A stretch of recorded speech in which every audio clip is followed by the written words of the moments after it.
Joining us now, Semaphore Politics reporter Dave Weigel, Punchbowl News co-founder and MSNBC political contributor Jake Sherman, staff writer for The Atlantic and MSNBC contributor Mark Leibovich, and former North Dakota Senator and MSNBC contributor Heidi Heitkamp. Thank you all for being with us. Jake, starting with you, this new Texas map targets Democratic U.S. House members in Austin, Dallas, Houston, and in South Texas as well. Is this a done deal? How will the current representatives, how are they reacting to all of this? Well, let's start with this. This is not only a plan that was approved by is backed by Donald Trump. It's a plan that was largely devised by the White House. The White House pushed the legislature in Texas to do this. This was not on their agenda. They did this in a special session. The Texas Republican House delegation up here on Capitol Hill wanted nothing to do with this. So this was a White House operation to get more seats out of a red state to help pad expected Republican losses in the midterm election. That's number one. Number two, nothing's a done deal. This will go through the legislative process. There are some Republicans who are not happy, but a limited number, and Republicans have control in the state of Texas, so they will be able to get through what they want to get through. It presents a number of uncomfortable opportunities and scenarios, mostly for Democrats, but some for Republicans, not many for Republicans, to be honest.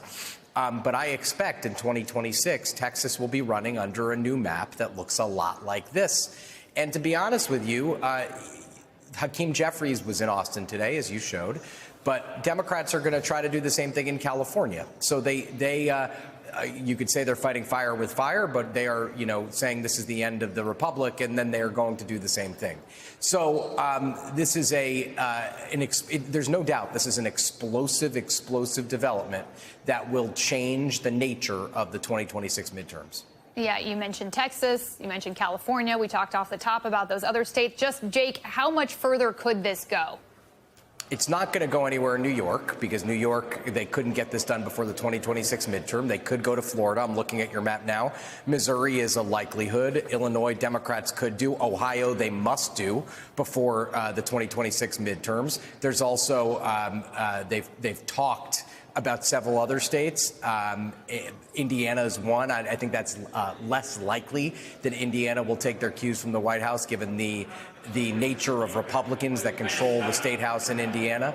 But listen, this could go farther, and we could be seeing, we will be seeing, I think it's safe to say we will be seeing a somewhat different political reality for a lot of these states and a lot of their maps come the 2026 midterms. And this is so unique because this is usually based on the census every 10 years, Dave. So where do Democrats go from here? They're facing some roadblocks.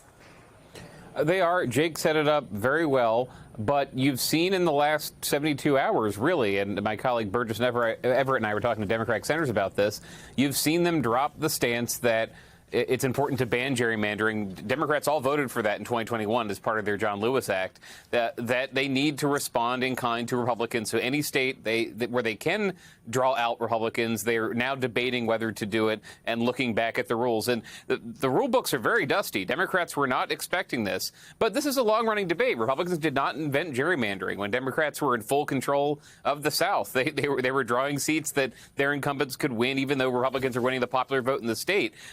They moved away from that after the 2010 midterms. Republicans did so well that Democrats really didn't have a way to, for example, draw a fairer map in Michigan unless they got an independent commission, or to fix Colorado that has in its constitution now, the independent commission. They're moving away from that. The way they talk about this, Beto O'Rourke last week was just kind of as the emissary from Texas to D.C. saying this is what has happened in dictatorial countries where to retain power, the president personally has maps redrawn so it's impossible for his party to lose. It's one definition of democracy. If you can't lose elections, is it really a democracy? That is the mindset that the Republicans are adapting. You've seen even attorneys who have defended, or I should say, sued to get rid of gerrymanders in other states are now getting ready to defend Democratic gerrymanders. So Trump might have just kicked over this tower that Democrats were building over the last 20 years of both rhetoric and a plan. And I want to see where they are in a couple of years of presidential presidential election? Is there plan to disarm, to ban gerrymandering across the country because they still think that would be better for them? Because there are states, look, North Carolina's one. It's impossible for them. The Republicans are on a flywheel there. They cannot lose a majority because they keep redrawing the maps for themselves. That is a problem for the future. Democrats see a immediate problem as if Donald Trump draws or gets Republicans to draw maps where Republicans can't lose the House, then there will be no check on Donald Trump because they're not very confident about winning the Senate through 2028. And that is what is completely changed the Democratic position.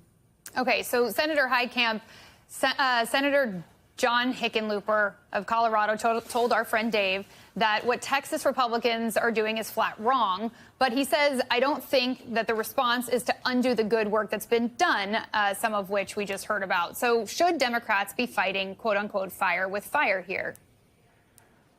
But you cannot overestimate the anger in the base if the Democratic response is nothing. But to say, we're taking the high road, we're not going to fight fire with fire, this is unilateral disarmament. And yes, it will drive the discussion, maybe a broader bipartisan discussion, that this has to end. Gerrymandering has to end, at least inappropriate gerrymandering, however we define that. But I will tell you that if the Democrats sit on their hand and run the moral high ground, there will be hell to pay among the Democratic base because they're tired of losing when the rules get changed. And the other message point here is, why is Donald Trump so weak in Texas that he's worried about these districts? He should have his big, beautiful bill and all of his great policies. They should be driving people to the polls. He should win, in districts that he hasn't won before. It shows a level of weakness of this administration and how they see that they're weaker and that they need to change the rules. And that needs to be part of the narrative and part of the discussion as well. So no more of the when they go low, we go high situation. Mark, it doesn't seem like Democrats are very unified, though, on this.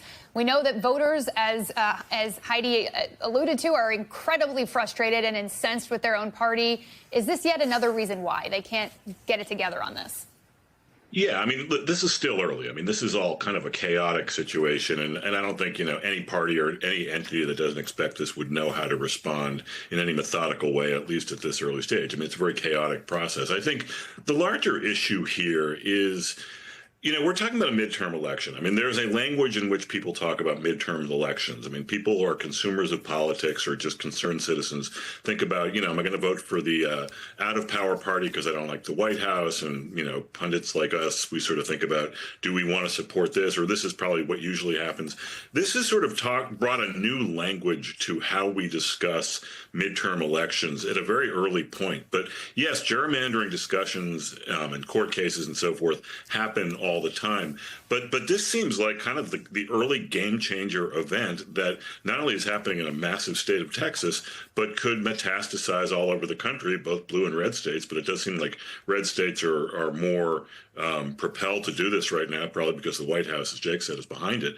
But again, the conversation around politics and midterm elections right now is just extremely different than anything we're used to. Mark, House Speaker Mike Johnson weighed in about this strategy. Take a listen. So we'll see what happens in Texas and around the country. I'll tell you this, Jake, I am confident that when it comes to these congressional seats, we can win any seat in any district in America because we have a great story to tell in the midterm election. And I'm very bullish about the outcome, regardless of how the redistricting comes out. So, Mark, a version of what Senator Heitkamp just asked is, Johnson and Trump are so confident that Republicans can win anywhere. Why are they doing this? Why are they trying to change any maps? Well, I don't think they are confident. I mean, I think obviously they've seen the polling on the big, beautiful bill. They know the history of incumbents and second-term incumbents and Trump's popularity and so forth. But again, this is sort of another in a chapter of Republicans taking what used to be sort of nonpartisan, kind of no-brainer process stories, whether it's, the Electoral College certification process, nominating Supreme Court judges, the debt ceiling, things that used to be just not stories at all, just sort of pro forma things, and turning them into these massive political Donnybrooks. And this is kind of, I think, of a piece to all that.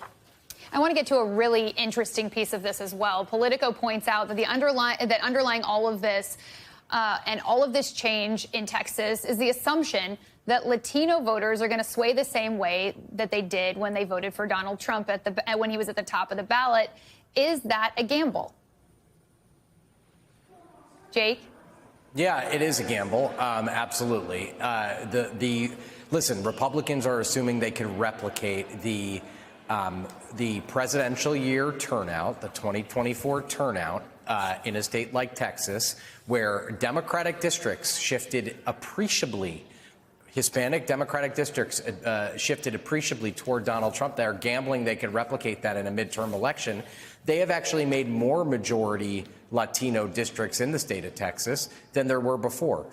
It's a huge gamble. We know based on history, based on years of history, that presidential elections are much different than midterm elections in terms of turnout, the percentage, the number of people that turn out to the election. So that's one thing. And I'll just add one more element of this. It's not, listen, I think Republicans, I agree with Mark, Republicans are cognizant of the reality that this is, at least privately, that this is going to be a challenging election for them based on history. Mike Johnson maintains publicly Republicans will gain seats.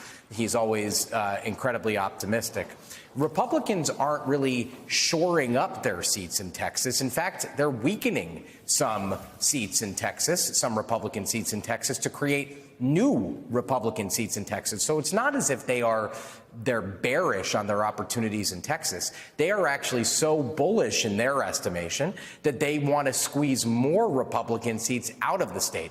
So that's also a dynamic to keep in mind.